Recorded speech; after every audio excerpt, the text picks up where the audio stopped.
So let me just tell you about two false choices that Peter and the advocates for this development are posing, which is an oft-heard refrain of developers. The first is that if we don't build in the bay, if we don't build on these salt ponds, then we're not going to have enough room for anything. We're not going to have enough room for people. We're not going to have enough room for businesses. That's what developers said all during the 60s in opposition to the effort to protect more of the bay. And what happened? We have a thriving economy. We have one of the most desirable places in the world that people want to come live.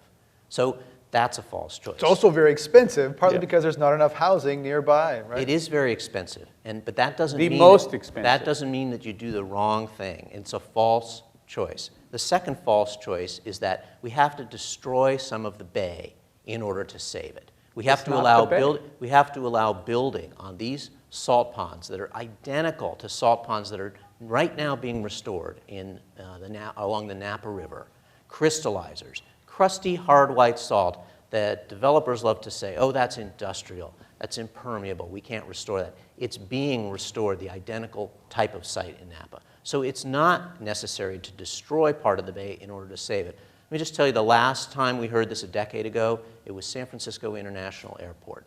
They wanted to build runways further into the bay. And they said, if you don't let us do that, you will never get the salt ponds in the South Bay owned and restored by public agencies. And guess what? The runway project was canceled. The salt ponds were acquired by the federal and state governments. They're being restored. 15,000 acres. Is there all the money there to do that restoration? That's the third false choice. But you didn't answer my question, which was, if it's true, and I'm not doing this as a developer proposition. I'm somebody who did a regional plan for Portland. I've done regional plans for Los Angeles, Chicago. I understand these problems, and I understand the numbers. And unfortunately, you have to get in the weeds to really understand the challenge here.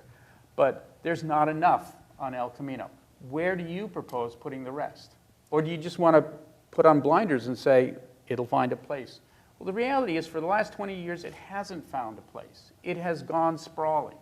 And we haven't built enough housing, and so people are commuting long distance. Huge environmental footprint. When you push housing farther and farther to the periphery, because you don't want to face up to the challenge in these core jobs-rich areas, the environmental footprint, carbon emissions, VMT, energy consumption, and land consumption, because we all know it's lower density once it gets out there, all of that on, in many cases, either pristine habitat or farmland. Lots of things. Yeah. So my question, again, if you could answer the question rather than divert, is where would you put the stuff that doesn't fit? Not in the bay. We do it on the land. We do it on the land with more dense development, with reconfiguring our cities, the way many cities in the Bay Area are starting to plan to try to do. And if you take the pressure off, Peter, and say, this stuff along El Camino is too hard, it's not enough. I'm not saying it's too Let's hard. take the pressure off. I'm saying get 100% of that. Let's take the pressure off and develop into the bay.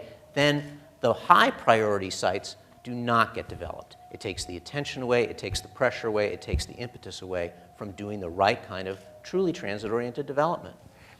You said earlier that having infill development in cities is problematic because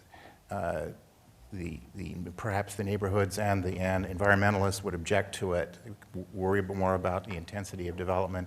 What we found in San Mateo is really that environmentalists are allies in doing that. That in fact, the Sierra Club in particular has come to support projects in San Mateo that are fairly good size for us. They've changed their tune. They've changed their tune. They've come to the conclusion that supporting transit-oriented development is the right thing to do. Development along transit corridors, encouraging people to get out of their cars and to use bicycles and walk. And it's been very successful for us. In terms of infill development in San Mateo, on the books right now, we have about 4,000 units of housing that is contemplated and about 2,000 that's already been approved. So, you know, it's hard to do it in 12,000 unit increments, but it can be done over, you know, in infill development if it's planned well. And the community will accept it. One of the things that I found in my role as the mayor is that there is a group of people within our community that views San Mateo as this nice little sleepy suburban town. It's really not. It's getting much more urbanized. And the key to be able to go forward with projects like infill that we've been doing is to make sure that the people understand that the single-family neighborhoods will be preserved, that we won't be encroaching on them, and that on the long run, the quality of life in our community is going to improve.